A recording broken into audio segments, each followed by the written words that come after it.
And we're back. Page 75 in your boundaries book. At the bottom, boundary injuries, what goes wrong? Boundary problems are rooted in thousands of encounters with others, as well as in our own nature and personality. The most important boundary conflicts, however, occur in the crucial first few years of life. They may happen in any or all of the three phases of separation and individuation: hatching, practicing, or rapprochement. Generally, the earlier and more severe the injury, the deeper the boundary problem. Withdrawal from boundaries. I don't know why it happens, but it happens, mused Ingrid over coffee with her friend Amanda. Every time I disagree with my mother, even on little things, I feel this terrible sense that she's not there anymore. It's like she's hurt and withdrawn and I can't get her back. It's a really horrible feeling to think you've lost someone you love. Let's be honest. None of us enjoys being told no. It's difficult to accept another person's refusal to give either support or to be intimate or to forgive. Yet good relationships are built on the freedom to refuse and confront. Quote, as iron sharpens iron, so one person sharpens another. Proverbs 27:17. Not only good relationships, but also mature characters are built on appropriate no's. Developing children need to know their boundaries will be honored. It is crucial that their disagreements, their practicing, their experimentation not result in a withdrawal of love. Please don't misunderstand this. Parental limits are crucial. Children need to know behavioral lines that should not be crossed. They need to suffer biblical, age-appropriate consequences for acting out.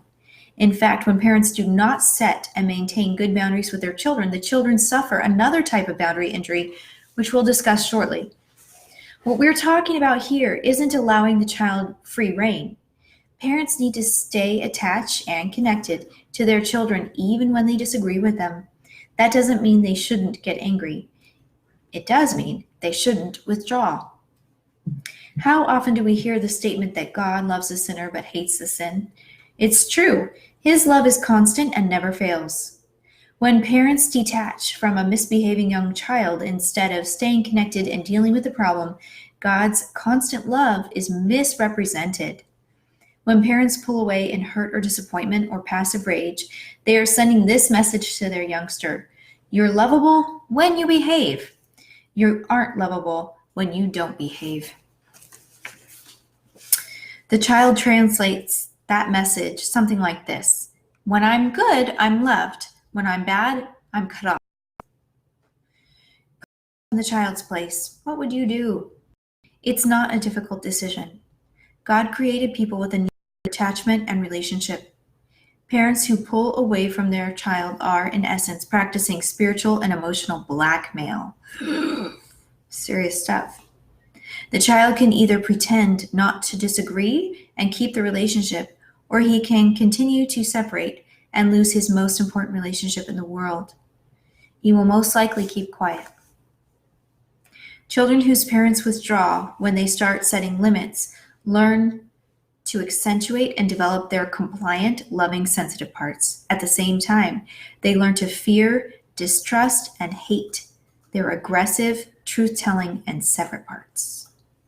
If someone they love pulls away when they become angry, cantankerous, or experimental, children learn to hide these parts of themselves. Anybody else need to go apologize to their kids? I'm feeling that way.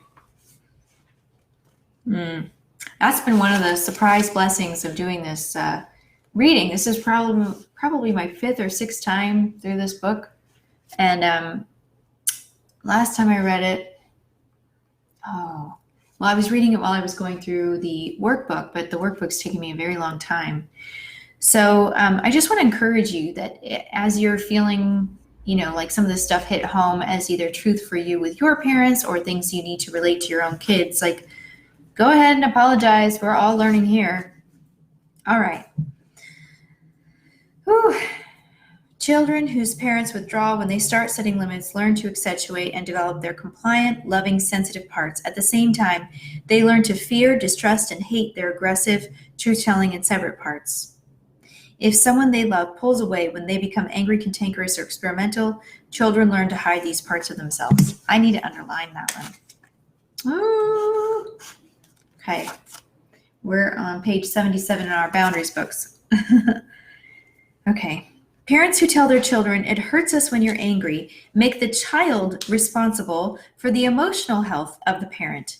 In effect, the child has just been made the parent of the parent, sometimes at 2 or 3 years old. It's far, far better to say, "I know you're angry, but you still can't have that toy," and then take your hurt feelings to a spouse, friend, or even to the Lord. By nature, children are omnipotent. They live in a world where the sun shines because they were good and it rains because they were naughty. Children will give up this omnipotence gradually over time as they learn that needs and events besides theirs are important. But during the early years, this omnipotence plays right into boundary injury. When children feel parents withdrawing, they readily believe that they are responsible for mom and dad's feelings. That's what omnipotent means. I am powerful enough to make mom and dad pull away. I better watch it. A parent's emotional withdrawal can be subtle, a hurt tone of voice, long silences for no reason, or it can be overt, like crying spells, illness, yelling. Children of parents like these grow up to be adults who are terrified that setting boundaries will cause severe isolation and abandonment. Hostility against boundaries. Do I understand why I can't say no? Do I understand why I can't say no? Larry chuckled. Why don't you ask me a hard one? I grew up in the military. Dad's word was law, and disagreeing was always rebellion. I contradicted him once when I was 9. All I remember is waking up on the other side of the room with a whopping headache and lots of hurt feelings. The second boundary injury, easier to spot than the first, is a parent's hostility against boundaries. The parent becomes angry at the child's attempts at separating from him or her. Hostility can emerge in the form of angry words, physical punishment, or inappropriate consequences. Some parents will say to the child, "You'll do what I say." This is fair enough. God meant for parents to be in charge of children, but then they'll say, "And you'll like doing it." This makes a child crazy because it's a denial of the separate soul of the child. To make the child like it is to pressure the child into becoming a people pleaser and not a God pleaser. Some parents criticize the boundaries of their children, saying, "If you would disagree with me, or "You'll do it my way or else," or "Don't question your mother," or "You need an attitude adjustment," or "You've got no reason to feel bad." And I'm guilty of all of those, so I repent to my kids a lot about stuff like that when God shows me something that I haven't apologized for yet and I need to. So if you're feeling like somebody's stepping on your toes right now, you are in good company. The only perfect father is God our Father. All right, bottom of page 78. Children need to be under the authority and control of their parents, but when parents punish their children for his growing independence, he will usually retreat into hurt and resentment. This hostility is a poor counterfeit of God's program of learning discipline. Discipline is the art of teaching children self-control by using consequences. Can we get that on a mug? I'm going to underline that right now. Discipline is the art of teaching children self-control by using consequences. I feel like I'm finally getting good at this stuff now that my kids are really a lot older. Irresponsible actions should cause discomfort that motivates us to become more responsible. Irresponsible actions should cause discomfort that motivates us to become more responsible. And that's true for our kids too. We can read it a different way. Irresponsible actions should cause our children discomfort that motivates them to become more responsible. I have a perfect example for this. It's not when my son's sick, but when he's well. Like he was sick over Thanksgiving, so I totally did his laundry for him. But before that, I was like, I'm not responsible for his laundry. And he gets really upset when when his laundry isn't done. I'm like, well, it's not my job, it's your job. So that would be a natural consequence. Okay. Bottom of page 78. The my way or else approach teaches children to pretend to be obedient, at least when the parent is in earshot. The you have a choice approach teaches children to be responsible for their own actions. I love that.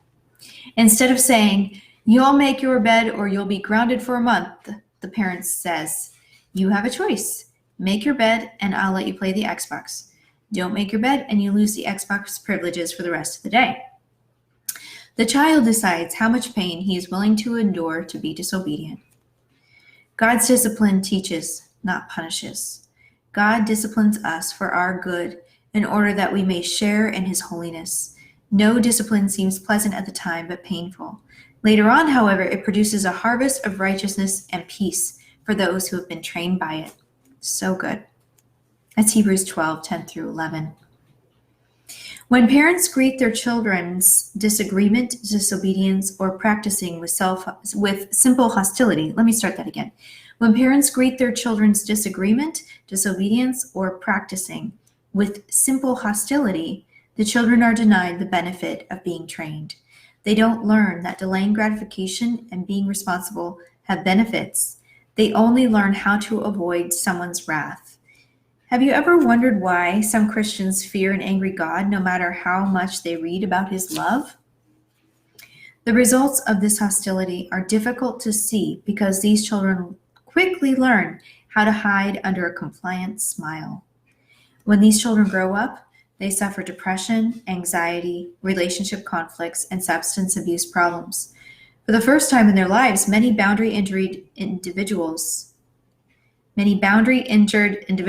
realize they have a problem. Hostility can create problems in both saying and hearing no. Some children become pliably enmeshed with others, but some react outwardly and become controlling people, just like the hostile parent. The Bible addresses two distinct reactions to hostility in parents. Fathers are told not to embitter their children, or they will become discouraged. Some children respond to harshness with compliance and depression. At the same time, fathers are told not to exacerbate their children. Other children react to hostility with rage. Many grow up to be just like the hostile parent who hurt them. Over control, page 79. For example, they may keep their children from playing with other kids to protect them from being hurt or learning bad habits. They may be so concerned about their children catching a cold that they may make them wear rain boots on cloudy days. The problem with over-control is this. While a major responsibility of good parents is certainly to control and protect, they must make room for their children to make mistakes. Remember that we learn maturity by constant use. Over-controlled children are subject to dependency, enmeshment conflicts, and difficulties setting and keeping firm boundaries.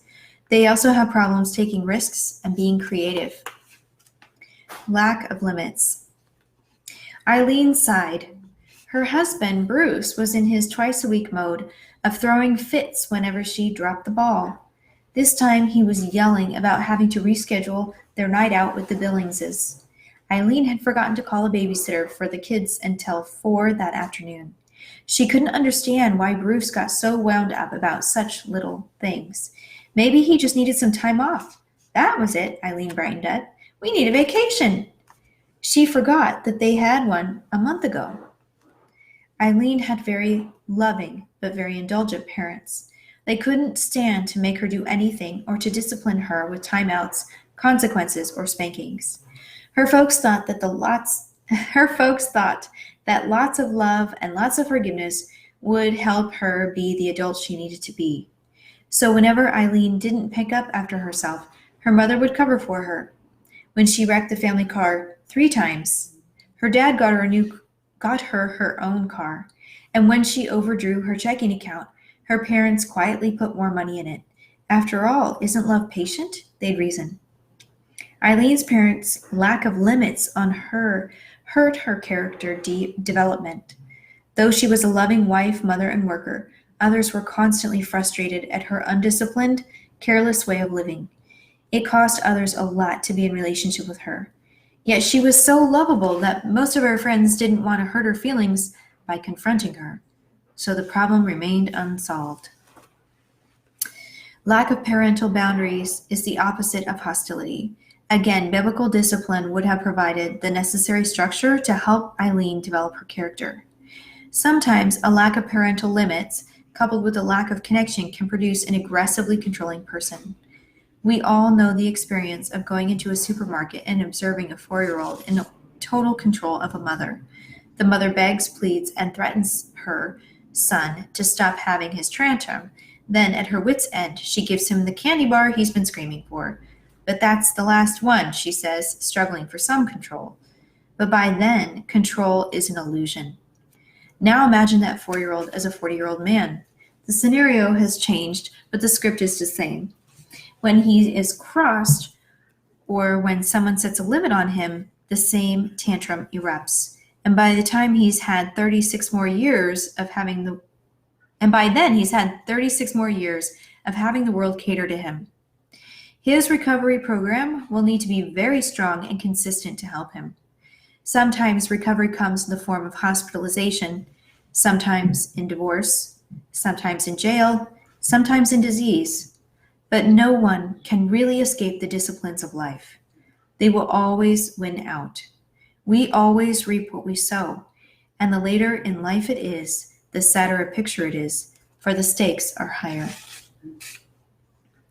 Obviously, we're describing the person who has a difficult time hearing others' boundaries and or needs.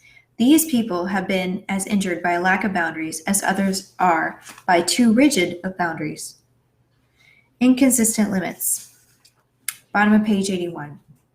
Sometimes, due to their confusion about rearing children or their own injuries, many parents combine strict and lax limits, sending conflicting messages to children. The children don't know what the rules of the family and life are. Alcoholic families often exhibit inconsistent limits. A parent may be loving and kind one day and unreasonably harsh the next.